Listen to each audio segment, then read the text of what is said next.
sim, o Trump não está para brincadeira, sim, os Estados Unidos podem retaliar o Brasil, e isso pode envolver perda de vistos para os ministros do Supremo e o governo Lula, até mesmo sanções que vão impactar o Brasil todo.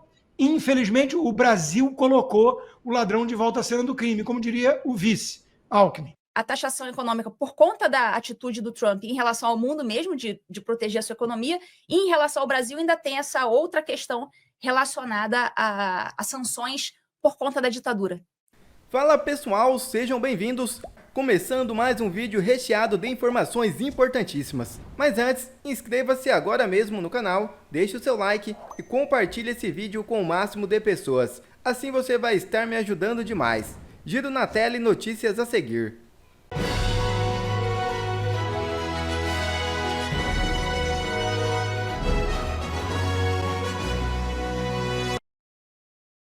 Governo Lula convoca representante da embaixada americana e isso pode gerar consequências desastrosas. É isso mesmo. O Ministério das Relações Exteriores convocou nesta segunda-feira o encarregado de negócios da Embaixada dos Estados Unidos em Brasília, Gabriel Escobar, para dar explicações sobre o tratamento recebido por brasileiros deportados no último sábado. Os deportados chegaram a Manaus algemados, com correntes nos pés. O Itamaraty ainda não informou os desdobramentos da reunião, ou quais serão os próximos passos no caso. Em nota, a Embaixada dos Estados Unidos no Brasil afirmou que Escobar participou nesta segunda-feira de uma reunião técnica com autoridades do Ministério das Relações Exteriores. Parece que a intenção do governo Lula é politizar a situação para tentar ganhar algum dividendo político, bem ao estilo do PT. Porém, age com cautela para não irritar o governo americano, pois está bem claro pelo evento ocorrido com a Colômbia que Trump não está para brincadeira. De qualquer forma, essa atitude pode gerar consequências desastrosas para o Brasil. Trump diz que o Brasil é um dos países que querem prejudicar os Estados Unidos e promete impor tarifas. Tariffs on outside countries and outside people that really mean us harm. They want to, well, they mean us harm, but they basically want to make their country good. Look at what others do. China's a tremendous tariff maker, and India and Brazil and so many countries. And so we're not going to let that happen any longer because we're going to put America first. Always put America first. That's what's going to happen. We're going to establish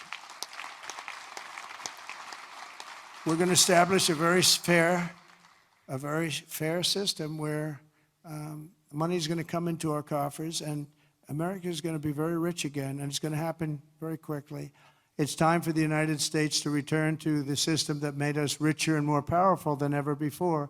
Do you know, the United States in 1870 to 1913, all tariffs, and that was the richest period in the history of the United States, relatively speaking. É possível que a gente veja uma retaliação por parte de Donald Trump, como a gente viu no caso do presidente colombiano, porque afinal, a Colômbia é um país menor do que o Brasil, falamos de 40 milhões de pessoas contra 220 milhões de brasileiros, é uma economia muito menor, mas é o principal aliado e parceiro americano, tem se não me engano, 7, 8 bases americanas em território colombiano, tem 15 mil militares americanos no seu território, e mesmo assim Trump não teve nenhum problema em prometer e ameaçar impostos alfandegários de 25% uma semana, e se continuava, ia para 57 dias. Bloquear o visto de todo mundo no governo e dos seus familiares, ou seja, acabou a Disney para a família Petro, e também bloqueio de transações financeiras, o que poderia criar uma crise de liquidez na Colômbia. Com o Brasil, o tratamento poderia ser o mesmo, ou no caso do Brasil é diferente, na sua opinião? Não, acho que está muito claro. O Trump está tentando deixar muito claro para o mundo todo que ele está falando sério. Que, repito uma vez mais, que tem sido meu bordão aqui, né? Acabou a palhaçada. Acabou a palhaçada. Né? O governo de Joe Biden era um governo inoperante, levantava restrições parciais até a Venezuela com a promessa de uma eleição limpa, que não aconteceu. Então, mandava dinheiro para os ayatolás xiitas do Irã. O governo Biden era um governo bobalhão, né? O mundo todo ninguém respeitava. Agora não, agora tem xerife de volta à casa, ao comando, né, da nação mais importante em todos os sentidos do mundo, né? Poderio bélico, economia. influência e por aí vai. Então, o Trump não está falando da boca para fora e não está de brincadeira. Se isso não for compreendido pelas lideranças tupiniquins, que acham que vão ficar lacrando para o seu público interno, né, falando estou peitando o fascista estadunidense, vai ver o que vai acontecer depois, né? Então, sim, Colômbia é parceiro dos tempos do Álvaro Uribe, né? E tem lá bases militares e tudo, mas o Trump não titubeou. E eu vi alguns liberais, ditos liberais, agindo que nem a AOC aqui, a Alexandra Ocasio-Cortez, que é uma socialista. São muito ingênuos, às vezes, esses liberais que olham só para a economia. Eu vi gente postando assim, a Colômbia desafia os Estados Unidos, o Trump reage punindo o consumidor americano, que vai encarecer os produtos importados pela Colômbia. É óbvio que, do ponto de vista econômico, está certo. Se você bota uma sobretaxa, você está encarecendo os produtos para os americanos. O Frederic Bastiat explicou isso em 1850. Se um país vai lá e dá um tiro no pé colocando tarifas importados e o outro vai retaliar colocando tarifas contra os importados dele, é um outro tiro no próprio pé. Tá tudo certo. Minha economia é isso mesmo. Só que eu respondi num desses liberais na hora, falando assim, você está ignorando o uso disso como instrumento de alavancagem da geopolítica, da diplomacia, que é os sticks and carrots. Você acena com a cenourinha e ameaça com o porrete, uma ameaça crível. E o Trump não está ameaçando da boca para fora. Ele mostrou que vai usar o porrete. E já botou na mesa e o Petro já afinou, já saiu engatinhando, em que pese um outro louco aí do Globo e do Brasil 247, que a gente hoje em dia tem muita dúvida de qual é qual, né? Eu vi um de cada dizendo assim, o Petro fez Trump recuar. Oi? Né? Mas, enfim, cada um enxerga a realidade da forma que quer. Né? O fato é que o Petro afinou, e o Lewandowski já afinou por tabela, a mando do Lula. Então, sim, o Trump não está para brincadeira, sim, os Estados Unidos podem retaliar o Brasil, e isso pode envolver perda de vistos para os ministros do Supremo e o governo Lula, até mesmo sanções que vão impactar o Brasil todo. Infelizmente, o Brasil colocou o ladrão de volta à cena do crime, como diria o vice, Alckmin. Né? Eu não sei se colocou mesmo ou deram um jeito de colocar. Aliás, eu sei, mas a gente não pode afirmar peremptoriamente, mas a gente pode usar o Barroso, né, dizendo, nós derrotamos o bolsonarismo. Então, o Lula foi colocado lá. Agora é isso. Agora o Brasil todo pode pagar um altíssimo preço, aliás, já vem pagando, por essa, entre aspas, escolha. Então, me parece muito claramente que a partir de agora vai haver, de fato, um crescimento econômico gigantesco aqui nos Estados Unidos. Inclusive, o Donald Trump, ele é um empresário, ele é um negociador. E ele já está fazendo, digamos assim, ameaças, se a gente pode usar essa palavra, aos demais países de taxar os produtos. Inclusive, um desses países ameaçados é o próprio Brasil, até por conta das sanções relacionadas à nossa ditadura. Então, o Trump olha para o Brasil com olhos, né, com lupa. Então, uma das sanções que está prevista aí de acontecer, né, é essa taxação, não só no Brasil, mas no restante do mundo. No Brasil vai ter esse caráter, não só um caráter protecionista da parte dos Estados Unidos, eles vão ter essa política agora realmente de fazer a sua economia deslanchar, como também vai ter um caráter, digamos assim, pedagógico em relação ao Brasil especificamente. Eu não sei se você concorda com essa. Seria uma dupla face dessa taxação econômica contra o Brasil. Queria saber se você concorda com essa minha visão seriam essas duas formas da gente olhar a taxação econômica por conta da atitude do Trump em relação ao mundo mesmo, de proteger a sua economia, e em relação ao Brasil ainda tem essa outra questão relacionada a sanções por conta da ditadura.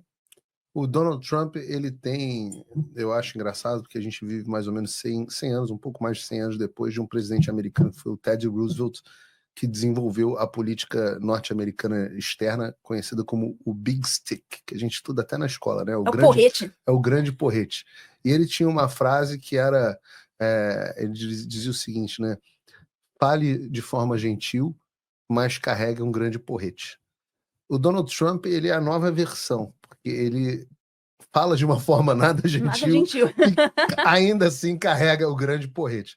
Então, mas a mentalidade é, num certo sentido, a mesma do Teddy Roosevelt. Se você quiser ser nosso amigo, se você quiser viver em um mundo alinhado com os valores americanos, com a visão de mundo americana, do que é democracia, do que é liberdade de expressão, do que é livre comércio, alinhada economicamente com os Estados Unidos, sua vida vai ser feliz. Se você quer viver um mundo com a visão de mundo alinhada com a China, por exemplo, que é uma visão sem liberdade econômica, as pessoas pensam que a China é capitalista. Não é nada. Todas as empresas na China têm a participação governamental. Para você fazer negócio na China, você precisa estar associado ao governo.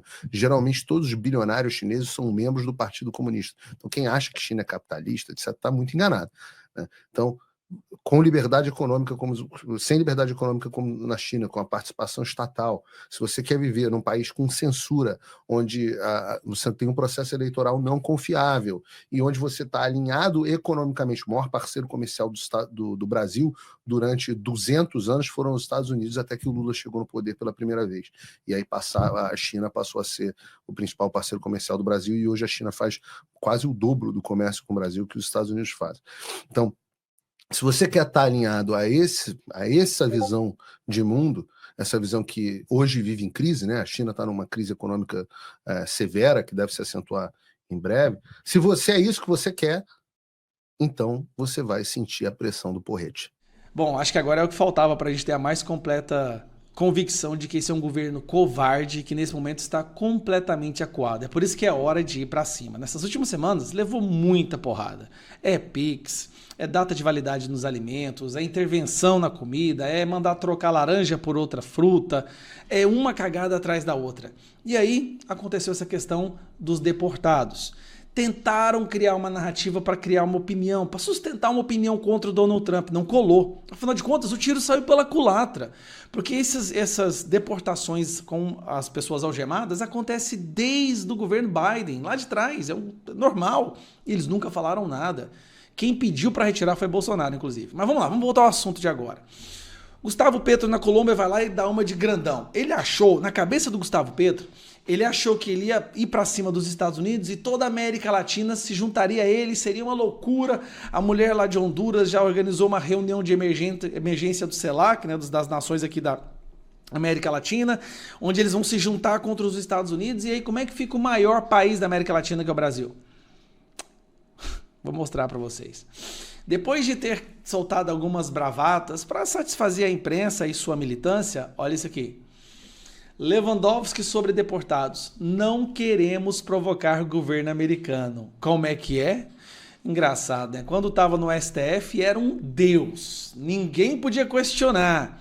Mas agora tá lá, ó. Não queremos provocar o governo americano. O ministro da Justiça afirmou que o governo Lula teve reação sóbria. Qual foi a reação sóbria? Ficar caladinho para não apanhar e passar vergonha, como o Gustavo Petro lá da Colômbia, que achou que ia causar, só que logo na sequência se humilha, volta atrás, aceita as coisas do jeito que elas estão.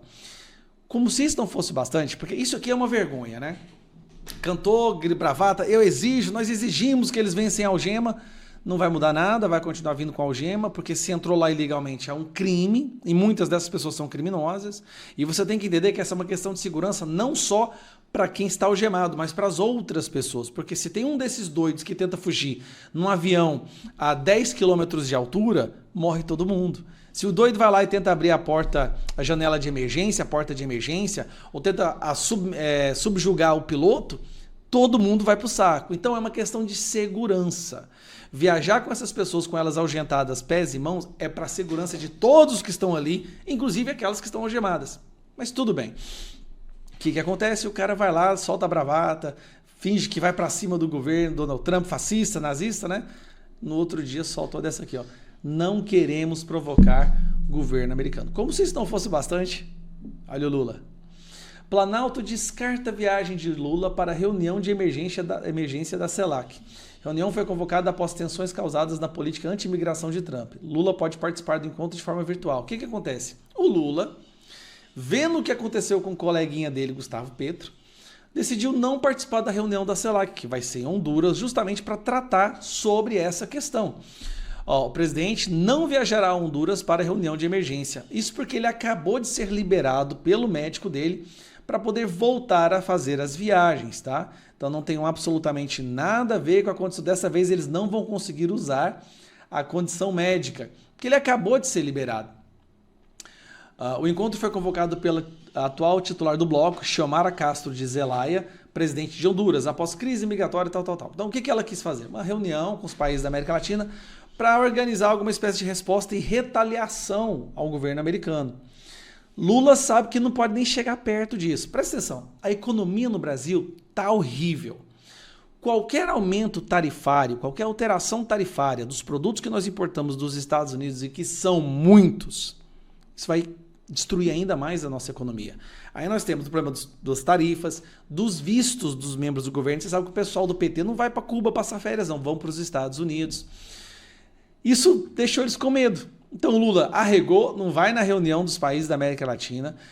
Lewandowski fala que não quer provocar o Donald Trump, e os outros países estão assim, ó, cagando de medo do cara, porque ele está cumprindo as promessas que ele fez durante a campanha, que era deportar imigrantes ilegais.